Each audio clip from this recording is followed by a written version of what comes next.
I know city people now want to know where their food comes from, but I don't think they really do want to know where their food comes from. They want a pretty picture, but I don't think they really want the true picture of the cost of.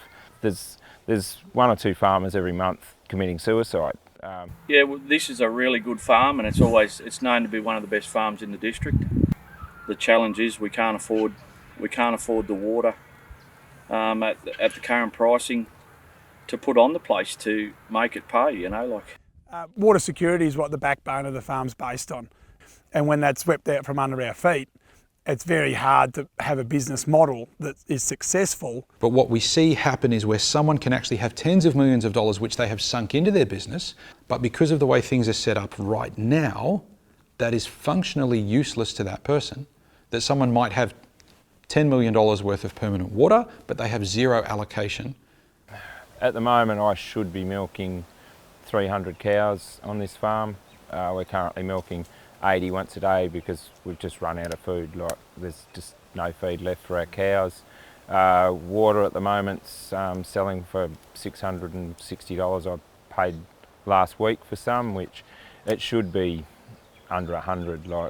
We have lost 40 farms around here have sold their cows. Nearly every shop in the Kerang and in Coon is for sale. So our local real estate agent, he goes, "What do I do with these farmers?" He said, "This week I've had 3 farmers." He's saying to these people that are 50, 60 years old, your farm's worth $600,000, and they turn around and go, "Well, we owe the bank $700,000. Like, they've actually ended up with nothing. They've busted their guts for 30 years for nothing. the first lot of temporary water I bought for this farm was $4 a meg. This year water got up to, over $600 a meg. So the milk price is okay, but it doesn't cover those input costs. One farmer who I spoke to made the comment that at the end of last season, they were $5 million in debt. And if things aren't too bad, they would only be $6 million in debt by the end of the season. And so this is the personal debt being carried by a family. Currently, our cost of production is much higher than the income we're receiving for our milk. For how long we can do that, it's something you can't do for very long. Oh well, it just depends when someone wants to close the door on an account that we owe money on, that's the reality. It can be tomorrow, I guess. We owe money.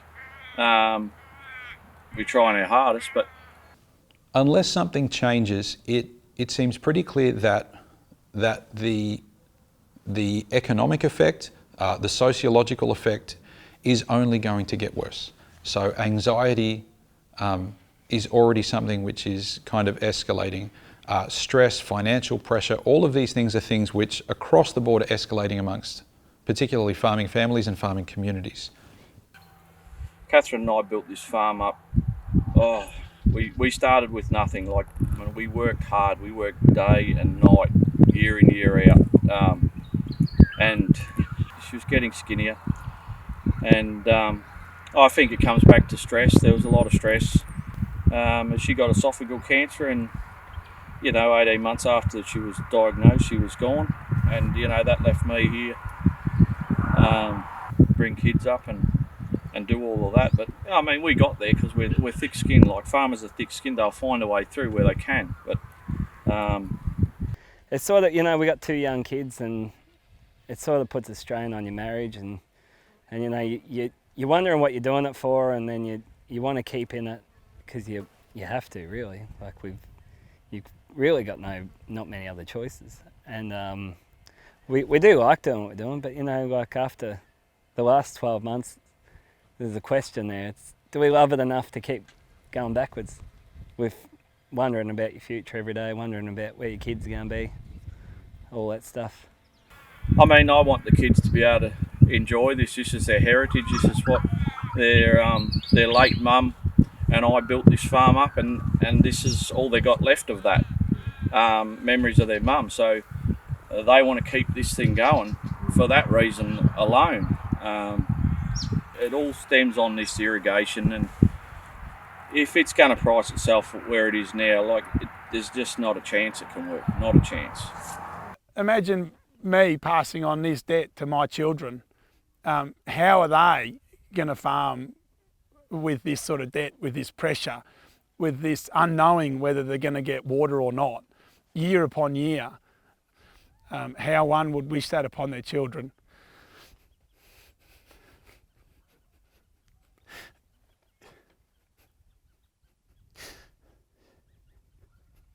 You wouldn't wish your children. You wouldn't wish to farm in this environment for your children. It wears you down, I guess, is what it does. Trying to come up with strategies to survive every day.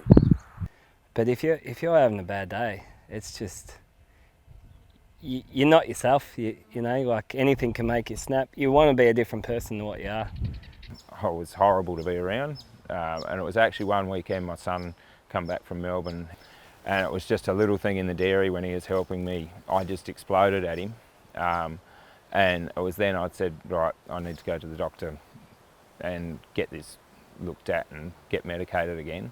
But we shouldn't have to be medicated to do our job. Like the mental health issues and those sort of, like, I think the issues that the MDBA are causing are way deeper than they could even imagine, you know, like. If you don't make it work, you're in trouble, and that's on the back of your mind all the time.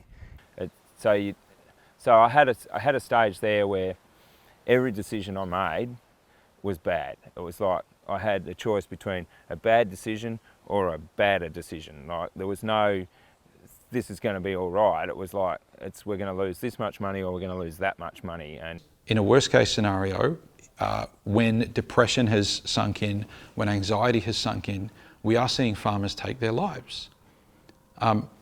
Because what other option are they left with when their identity has been kind of shredded out from under them, when there is economically no viable way for them to move out of that industry and into something else? They've got nothing left. The only thing they've got left is their life insurance policy, and they sort of think, I can help my family out now with my $1 million life insurance policy. And we see guys running their vehicles into trees. We see guys hanging themselves. We see guys ending their life with a firearm. We see even in some cases people where there's a fire and the person is discovered afterwards, and there's. It's like no one cares about farmers anymore, and it's almost like they've made a decision somewhere to have us all gone, and that's what it feels like. So the current system isn't working. It's killing the environment which it was supposed to protect. It's killing the farmer, of which it had a right to water. Do we want Australia to have a strong primary industry? Because at the moment it looks like we don't. And if we do, then what on earth are we doing at the moment that is causing farmers to take their lives? The MDBA needs to stop what they're doing. It needs to pause. They need to have a good hard look at the policies they've put in place and initially stop it. Well, the Commonwealth water holder isn't actually using the water that it has at present. So that is actually the resource that we need right now in conditions like this. When we're in drought conditions, I think the best use of that taxpayers' resource would be to let that water be purchased by irrigators at an affordable price, so that we can grow fodder to produce food and fibre for Australia and for the rest of the world. the water controls your grain, your hay, fertiliser, seed, everything. It controls everything. So the water security needs to happen now. Well, probably 12 months ago. All we want to do is make good food for the world and for the people of this country, and that's the long and short of it. That's all we want to do.